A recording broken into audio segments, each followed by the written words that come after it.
Hello and welcome, I'm Arumba. Thank you for joining me. Let's play some more Blackjack in Europa Universalis IV. Alright, I think it's time to set a few rivals. I did look at the guide to Game of Thrones on the EU4 forums, and it's kind of crazy. It's changed a bit since the last time I read it. We're going to rival France just because they're a neighbor. And we don't like them, they're kind of ugly. Portugal, not so much. Aragon, not so much. We're friendly right now. England... I mean, maybe we want to rival them just so we have the rival slot so we can get some power projection, but, you know, with these rival options, I don't really think we're going to see a lot of power projection right now, so I guess I'm not going to really worry about it too much. We'll end up with just, you know, sticking around 0 power projection for a bit. It's not a big deal. We have our claim on Tangiers. Let's just see how things are looking. We could bribe Portugal into joining that war. The Golden Horde has announced the Ottomans as a rival. I did enable all pop-ups for all of Europe so that we can hopefully play a little bit more of a Game of Thrones type thing. It may be a bit excessive, we'll see. And after having read about the Game of Thrones a little bit more, like, it's interesting to look at this. So, on monarch death, a noble from House de Trastamara succeeds to the throne, which is who we are. So we could potentially share a dynasty with the Austrians if Austria dies right now. So he is only 31. The chances of that are pretty small. Looks like we can secure our alliance with Austria now. That seems perfectly fine to me. We were also trying to consider pulling in somebody into another war. Tunis is no longer a possible ally, so Portugal just got a new heir. King Afonso de Avis. It's the wrong dynasty, bro. So he's already got an heir. Basically, I'm going to try every January to take the time to look at disputed succession. It's going to be a big part of what we do in this campaign. At least I'm hoping to. So we'll go from there. So we could call Portugal in. Tlemcen would defend them right now. If we were to attack you, we can't call Portugal in because they don't want the same land. Now, unfortunately, they want the same land that I do. That's the only province they've said is... No, that's not true. They do want other land. Okay. Well, I suppose we could sort of get started here. We're going to have Tech 4 very soon. Might as well just wait for that. Would have been nice if I could use Tunis and Portugal, but I don't think there'd be any way to call Tunis in on Morocco, or Portugal in on Tlemcen, and now we're kind of blocked from getting that alliance anyway. So that's alright. Morocco's actually friendly to us, which is sort of funny. Yeah, we're not friends, dude, just so you know. Genoa is re-electing. We have another claim over here.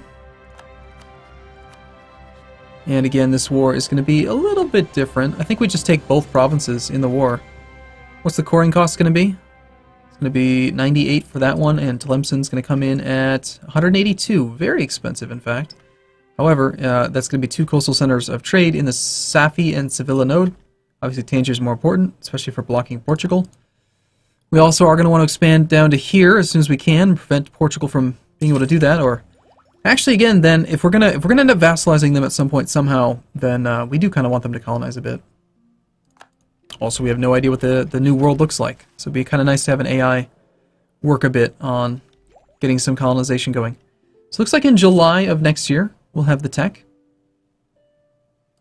Also have free diplomats right now. We're still improving with the Papal State. You know, I think we will secure a royal marriage with Austria, since they have no heir, and even though they're going to become our dynasty if they die, at least that's what it said the last time we looked at it, maybe something else could happen here. Let's wait till July 7th and get a royal marriage secured. So, Austria, Aragon, and Portugal. We're just playing friendly down here. Now that we have this, it's still the same thing. A noble from our house succeeds to the throne. Which is fine.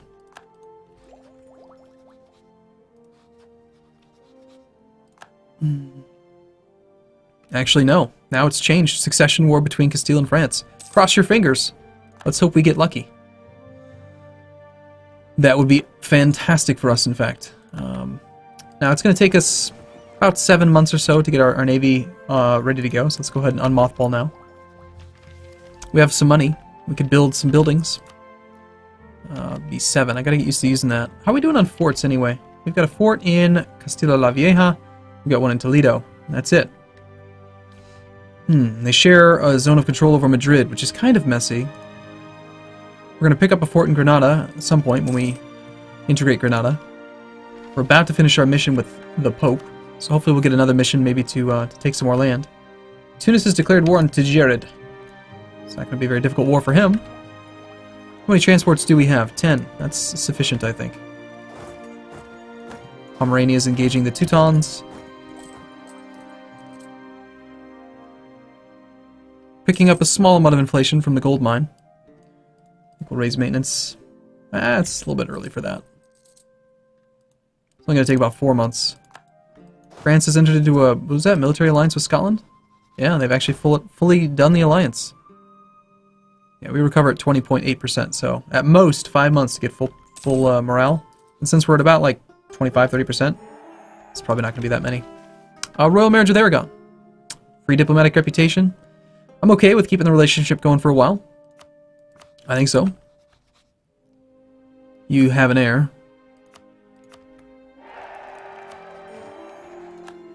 Byzantium will cede Achaia to Venice. Athens will cede Athens to Venice. Byzantium will be forced to give Venice 10% of their income.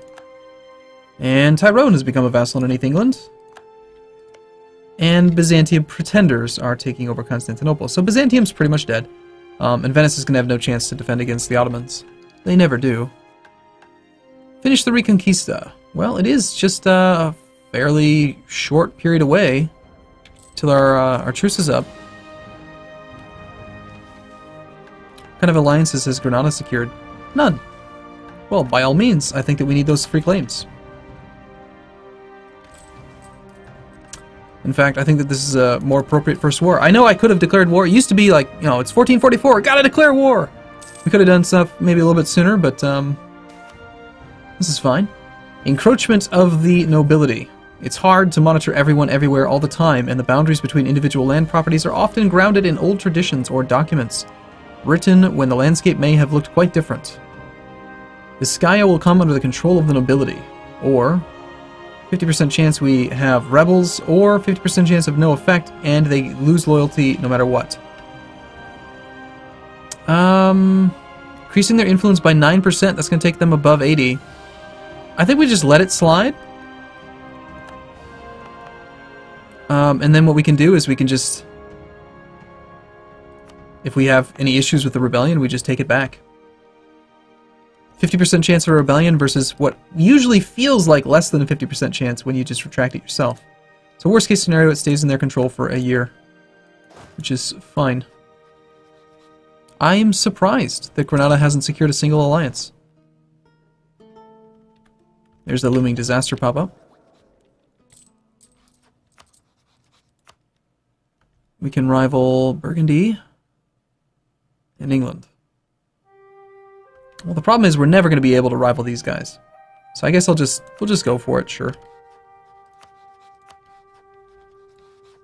Might as well get an embargo in place on all three of them.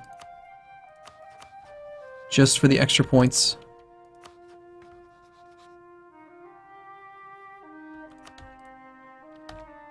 Okay, were there more provinces that had estuaries? Tafiel-Alt would be good to get, just for the extra trade power, forcing money into here. Was that considered overseas? No, we can actually go in that deep. Alright, so we'll go ahead and fabricate on a little bit more land in here. I don't mind attacking in here, even if it's got the increased scoring cost. Here's our truce. We'll make the war over Gibraltar. And we could just move right in immediately and engage this guy. Let's let Enrique do it, maybe? Or Alfonso Gomez?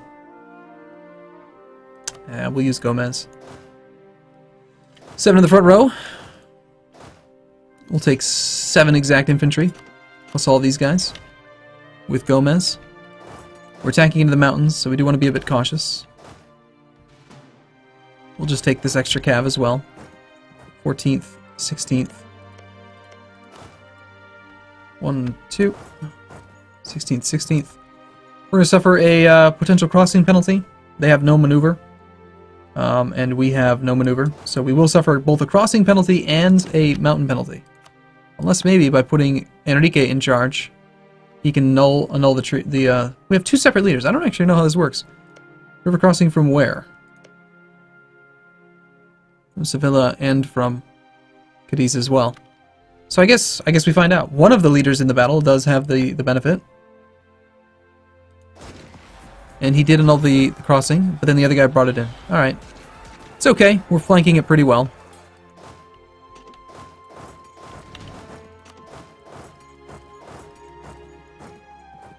I do need to be a little bit cautious about the coring cost of this land.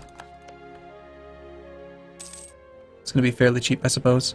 And not to mention the 15% morale of armies for 10 years. That's just essential, isn't it? Hopefully you arrive before this battle concludes, so that we can automatically stack wipe when they retreat. We still have nowhere to run to. You should just stop right here. Yep. Enrique has some siege value. Let's pull the cav off. We need 9 troops.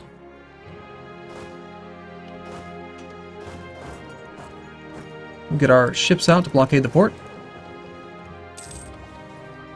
Keep a close eye on this disaster. Ottomans have declared war on Albania. No! Not Albania! Albania or Iberia. That was a fun campaign.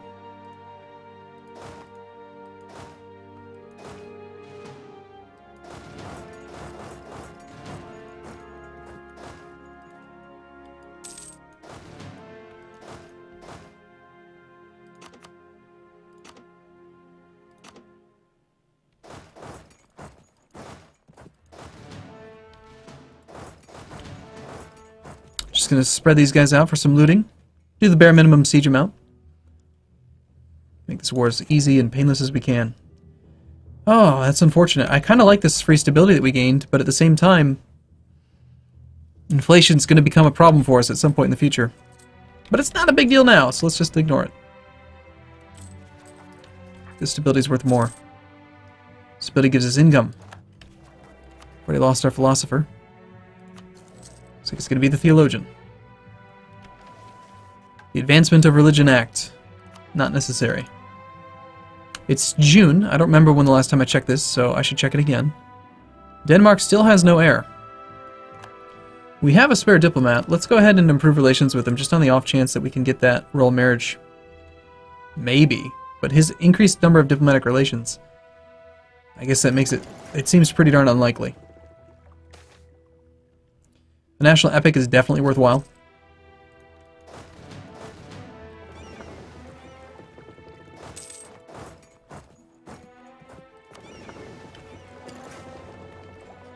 And we can take military tech 4. We'll take it now, just because the tactics advantage should give us a slight edge on siege speed, despite the mountains. I mean, well, not despite them. Just, it kind of offsets the penalty a little bit. We can also maintain with like 50%.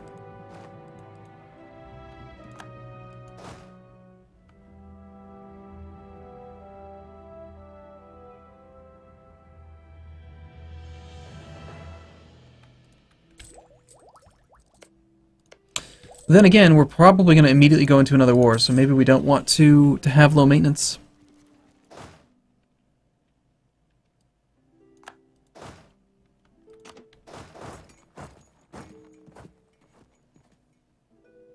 I definitely need to be the one to declare the war on Morocco. If Portugal declares and they get their hands on Morocco's trade port there, that's going to be bad. The Teutons are ceding land. No one is surprised. Not a single person. Happens every campaign. They're just in a bad position. It's very difficult for them to do well. Come on, Enrique. Trip over a rock or something. Fall down the stairs. Nobody likes you. Herald from Frankfurt. They have a new ruler, as it says Ravensburg and Novgorod. Looks like I did. Did I not get the pop-up, or did I just ignore it with you? Yep, we lost that opportunity. It's a shame. There's definitely been times where Austria does die right away, just out of the blue.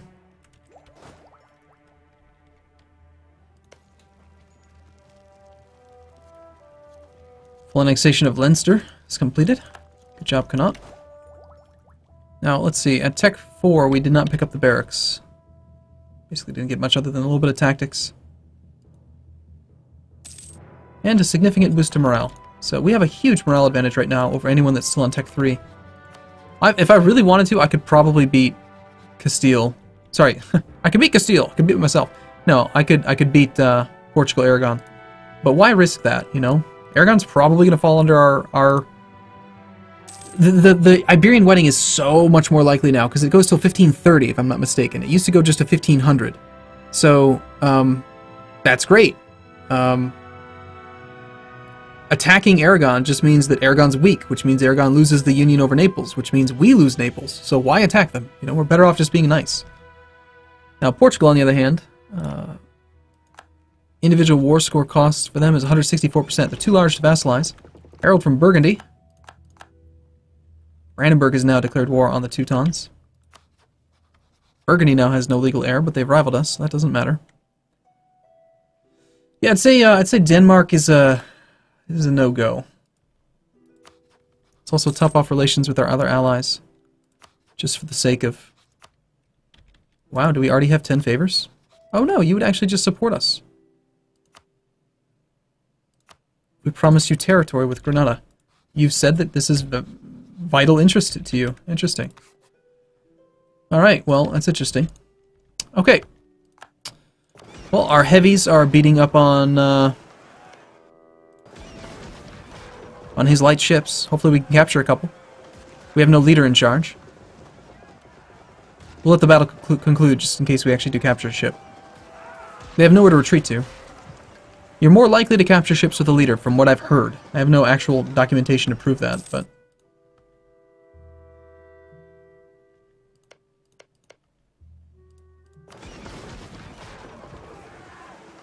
No reason to not loot land that you're going to conquer if you don't have a core, there's like barely any income from it anyway. It's going to take about that long to core it, so might as well. Fortunately, it is an accepted culture, so it's only going to take a very short period of time to core. Okay, alright, we'll end this war now, and we'll call this an episode, I suppose. Total coring cost is 247, it's acceptable. A minor amount of aggressive expansion, we take all our money. We do nothing else. Sounds fine. Alright, I'll see you again in the next episode. Thank you for watching, everyone. I'll see you soon.